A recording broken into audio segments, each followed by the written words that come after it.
siang ya Pak. Selamat siang Pak Gali. Pak nggih sampun berikan kesempatan dan waktunya buat saya kita ngobrol mengenai pengambilan keputusan. Ini saya dapat tugas Pak dari CGP mengenai tentang pimpinan saya dalam mengambil sebuah keputusan Pak. Oh iya. Mohon izin waktunya Pak nggih. Silakan. Monggo. Oke, kita bisa santai saja gitu. Santai, iya. Nah, jadi gini Pak, ini ada 8 pertanyaan yang saya tanya kepada Bapak. Yang pertama niku, selama ini bagaimana Bapak dalam mengidentifikasi kasus yang merupakan dilema etika atau bujukan moral? Oh iya. Mungkin kalau saya boleh bantu dulu ya Pak nggih. Dilema etika itu seperti ada sebuah kasus di mana seorang guru itu dia punya dua pilihan, dan pilihan pertama dan pilihan kedua itu sama-sama benar Pak. Dari segi apapun, dari segi hukum, peraturan, dia dikatakan benar. Tapi kalau dalam bujukan moral itu, pilihan pertama dia benar, tapi pilihan kedua itu melanggar aturan atau kode etik. Nah itu namanya bujukan moral. Nah ini yang mau saya tanyakan, caranya Bapak identifikasi kasus itu seperti apa? Oh ya, terima kasih Pak Gali. Jadi untuk mengantisipasi atau mengidentifikasi tentang bujukan moral dan dilema etika, ini kita harus bisa memilah dan memilih. Memilah dan memilih suatu permasalahan, sehingga nanti apa yang kita jalankan atau yang harus diputuskan itu sesuai dengan apa yang telah diharapkan oleh semuanya, dan semuanya juga akan menerima dan mengerti dan paham tentang apa yang nanti akan dilaksanakan setelah adanya suatu keputusan. Oh, jadi dilihat dari semuanya dulu Pak nggih. Iya. Itu dari pandangan orang lain atau bagaimana? Iya, dari orang lain seperti itu. Itu nggih. Oh, baik. Terus yang kedua niki Pak nggih, saya mohon bertanya lagi. Selama ini bagaimana Bapak menjalankan pengambilan keputusan di sekolah Bapak? Terutama untuk kasus-kasus di mana ada dua kepentingan yang sama-sama benar atau sama-sama mengandung nilai kebajikan. Itu bagaimana Pak caranya Bapak mengambil keputusannya? Oh ya, terima kasih. Bahwa untuk mengasih yang demikian, yang saya lakukan adalah kita akan mengidentifikasi dulu juga suatu permasalahan itu. Diidentifikasi permasalahan itu, kemudian juga kita akan memberikan pemahaman tentang boleh dan tidaknya, baik dan tidaknya, untung dan ruginya ketika seseorang atau Bapak Ibu guru itu melakukan suatu tindakan yang mungkin tidak tepat, dan kepala sekolah dalam hal ini harus bisa memberikan jalan keluar yang paling baik di antara solusi yang atau solusi alternatif yang dipilihnya. Seperti itu Mas. Itu kan tadi tentang Bapak cara mengambil keputusan gitu Pak nggih. Apalagi ada dua keputusan memang ada kepentingan yang sama-sama benar gitu Pak. Nah, yang ketiga ini Pak, prosedur seperti apa yang biasanya Bapak lakukan selama ini? Oh ya. Ya, selama ini prosedurnya adalah bahwa ketika Bapak Ibu guru ataupun bahkan karyawan boleh ya? Boleh, itu akan kita catat dulu permasalahan seperti apa. Catat dulu. Ya, kita akan catat dulu. Nah, kemudian juga kita akan koordinasi dengan tim manajemen. Jadi artinya di sini kepemimpinan demokratis akan kita terapkan. Ya, demokratis kita terapkan. Sehingga nanti akan ada yang namanya keputusan-keputusan itu yang memang terbaik, yang terbaik untuk Bapak Ibu guru karyawan yang melakukan suatu tindakan yang mungkin dikatakan kurang baik lah. Baiknya. Jadi dirundingkan dulu Pak nggih. Dengan rapat dengan para tim manajemen. Sampai nanti dihasilkan sebuah keputusan yang terbaik Pak. Yang paling tidak sampai yang merugikan atau bagaimana Pak? Tapi yang juga lebih penting adalah bagaimana kita ini memberikan suatu keputusan yang keputusan itu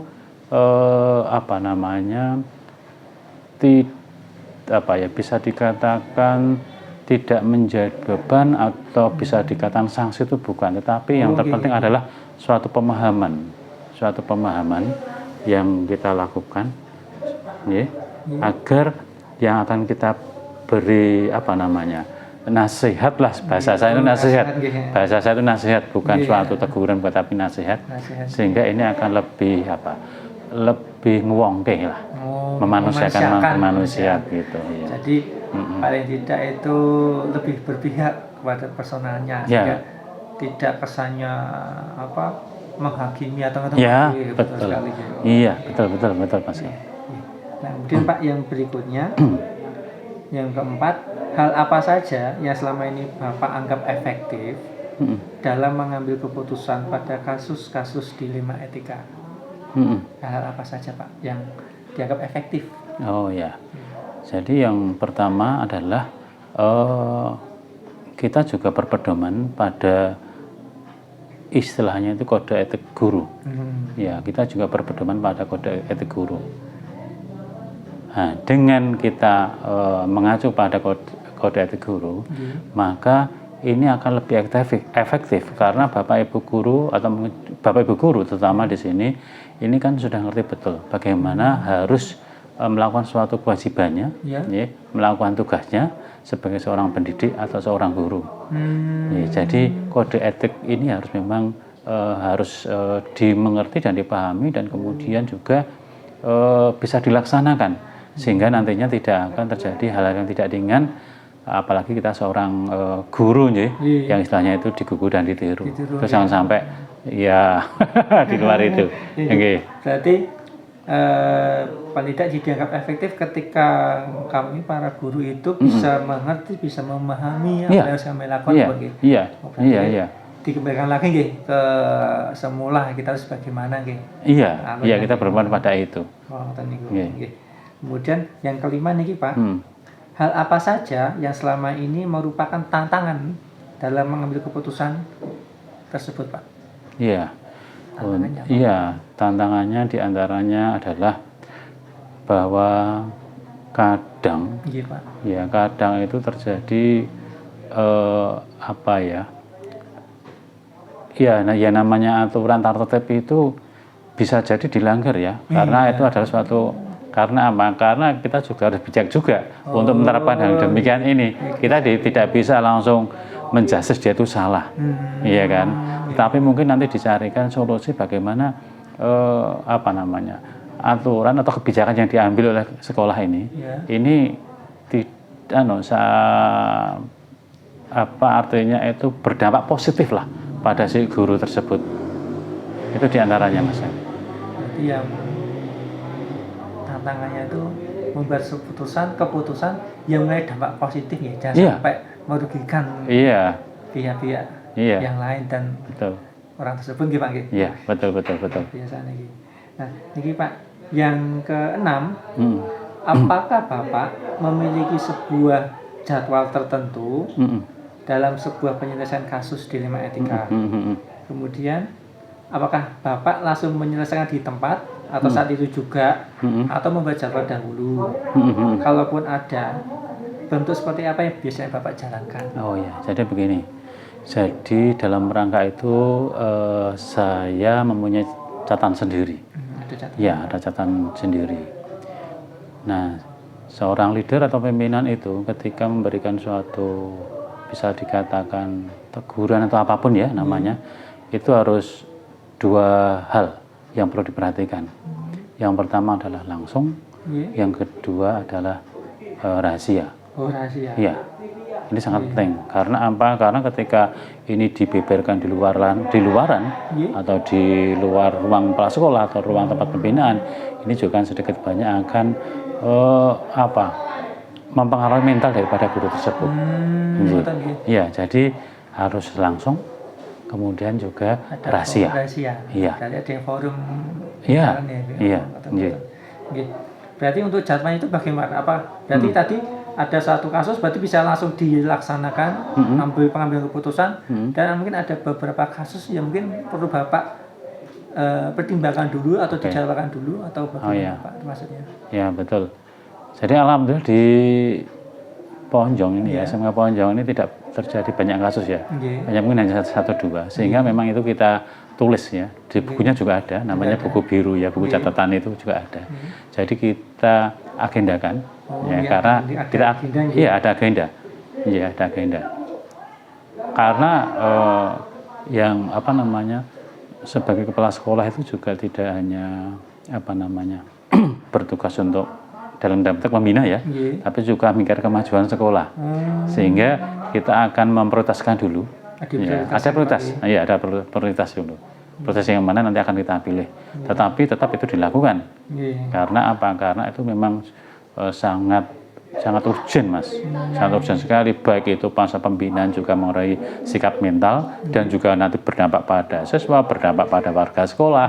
Tetap itu harus kita laksanakan. Begitu juga bagaimana kita untuk memajukan sekolah ini, yaitu juga tetap harus kita laksanakan juga. Berarti ketika itu hal yang urgent dan itu punya dampak besar, paling tidak Bapak punya catatan dahulu, terus ada agendanya, segera kapan dan sebagainya. Ya, betul Mas sekali. Betul. Kemudian ini Pak, yang berikutnya yang nomor 7, apakah ada seseorang atau faktor-faktor yang selama ini mempermudah atau membantu Bapak dalam mengambil keputusan? Ya, ada. Ada Pak? Ada. Itu kalau boleh tahu, seseorang itu siapakah Pak? Atau mungkin faktor lain di luar orang tersebut? Ya, biasanya kita itu juga tidak ada orang yang sempurna ya. Tidak ada sempurna. Jadi ada. Jadi dari teman kita sendiri. Berarti punya mentor kah atau teman untuk bertukar pikiran? Teman untuk bertukar pikiran. Untuk faktor-faktor tidak ada Pak? Mungkin faktor-faktor di luar orang? Faktor di luar sekolah sering juga ada, karena memang ketika kita akan mengambil suatu keputusan, itu mestinya juga banyak kan masukan-masukan, kita cari masukan-masukan. Masukan-masukan yang itu nanti akan kita terapkan, disesuaikan dengan kondisi, dengan waktunya juga. Waktu juga penting. Karena ketika kita akan memberikan suatu keputusan, itu memang dicari waktu yang paling baik. Jadi orangnya tidak dalam kondisi yang fresh. Sehingga nanti apa yang dihasilkan, apa yang diputuskan itu bisa diterima dengan baik. Oh, gitu. Berarti tidak langsung sembarangan, tapi lihat kondisi juga Pak. Betul. Iya. Kemudian Pak, ini yang terakhir. Dari semua hal yang telah Bapak sampaikan, pembelajaran apa yang dapat Bapak petik dari pengalaman Bapak selama ini dalam mengambil keputusan dilema etika? Oh ya, jadi ini sangat penting ya dalam suatu kepemimpinan. Seorang leader itu memang harus bisa melaksanakan tugas dengan sebaiknya. Dan kebijakan-kebijakan itu juga ternyata juga sangat penting dilakukan. Karena memang tidak semua aturan itu bisa langsung diterapkan. Itu juga sesuai dengan situasi dan kondisi, karakter dari Bapak Ibu guru, ekonomi, sosial, dan seterusnya. Ini juga menjadi bahan pertimbangan. Sehingga ketika kita salah untuk melaksanakan itu juga hasilnya juga akan kurang baik, tidak maksimal. Jadi kita memang harus pintar-pintar mengetahui bagaimana sosial ekonominya, bagaimana mentalnya, bagaimana karakternya. Itu kita harus tahu. Maka seperti kalau kita sebagai seorang guru, kita akan memberikan suatu pembelajaran, mestinya juga tahu persis karakter anak didik seperti apa. Nah, itu juga kita lakukan. Kita lakukan Pak. Betul sekali. Bapak, ini terima kasih atas waktunya dan kesempatannya dan ilmunya buat saya mengenai pengambilan keputusan dalam dilema etika. Di lain waktu kita bisa ngobrol kembali untuk sharing mengenai pengambilan keputusan. Oh, terima kasih. Bapak, terima kasih apabila salah kata, saya mohon maaf. Terima kasih Pak Khalid. Terima kasih sekali. Terima kasih ya. Selamat siang. Luar biasa.